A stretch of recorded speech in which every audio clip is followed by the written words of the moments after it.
একটা ছোট্ট গ্রামে থাকতো এক গরিব পরিবার। বাবার নাম রহিম, মায়ের নাম ফতেমা, আর তাদের একমাত্র ছেলের নাম রাকিব। তারা খুবই গরিব ছিল।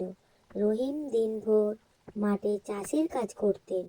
গরমে বৃষ্টিতে কোনো ছুটি নেই। একদিন সন্ধ্যায় রহিম বাড়ি ফিরলেন ক্লান্ত শরীরে। আজ কেমন হলো বাজার? কত রোজগার হলো? হাহ, আজ খুব কম, মাত্র 200 টাকা। বৃষ্টি হয়েছে তো, বাজার করতে তেমন লোকজন আসতে পারেনি আজ, তাই বেশি রোজগার হয়নি। বাবা, তুমি এত কষ্ট করো কেন? আমি বড় হয়ে তোমাকে আর কষ্ট করতে দেব না। দেখো, আমি পড়াশোনা করে বড় চাকরি করব। হা হা হা। হ্যাঁ বাবা, তুমি পড়ো। আমার এই কষ্টটা তো তোমার জন্যই করা। তুমি ভালো করে পড়াশোনা করো, তাহলে একদিন আমরা সুখে থাকবো। দেখো তুমি। এরপর তারা খাওয়া দাওয়া করে নিল এবং রাকিব আবার পড়াশোনা করতে বসলো।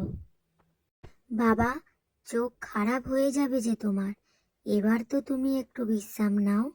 আর কত রাত জেগে পড়াশোনা করবে? রাত জেগে পড়াশোনা করা বেশি ভালো না শরীরের জন্য। এবার তুমি বিশ্রাম নাও, সকালে উঠে আবার না হয় পড়তে বসো। না মা, আমি পড়বো।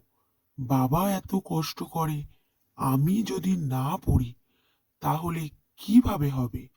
আমি ডাক্তার হব, তাহলে বাবাকে আর মাঠে গিয়ে এত পরিশ্রম করতে হবে না। তুমি দেখো, আমি বড় হয়ে ঠিক ডাক্তার হব, আর বাবাকে আর চাষের কাজ করতে দেব না, এত পরিশ্রমও করতে দেব না। এইভাবে চলতে চলতে মাসের পর মাস চলে যায়, বছরের পর বছর চলে যায়। রাকিবও দেখতে দেখতে বড় হয়ে যায় এবং সে ডাক্তারও হয়ে যায়।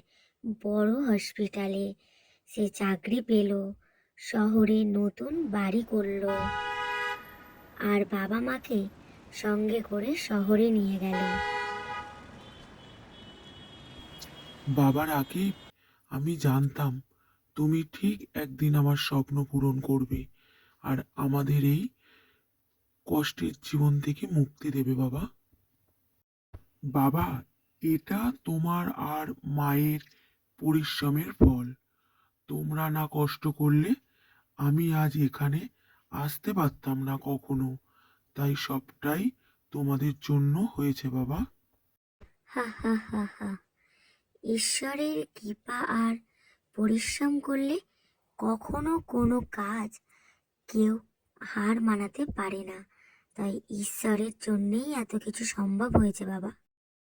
এই গল্পটা থেকে আমরা এই শিক্ষা পেলাম যে পরিশ্রম আর ধৈর্য থাকলে গরিবী কখনোই কোনো কাজে বাধা হয়ে দাঁড়াতে পারে না।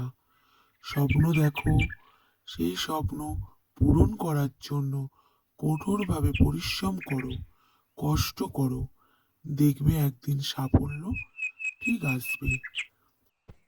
এরকম নতুন নতুন গল্প পেতে আমাদের চ্যানেলটাকে সাবস্ক্রাইব করে রাখুন আর আমাদের সঙ্গে সব সময় যুক্ত থাকুন।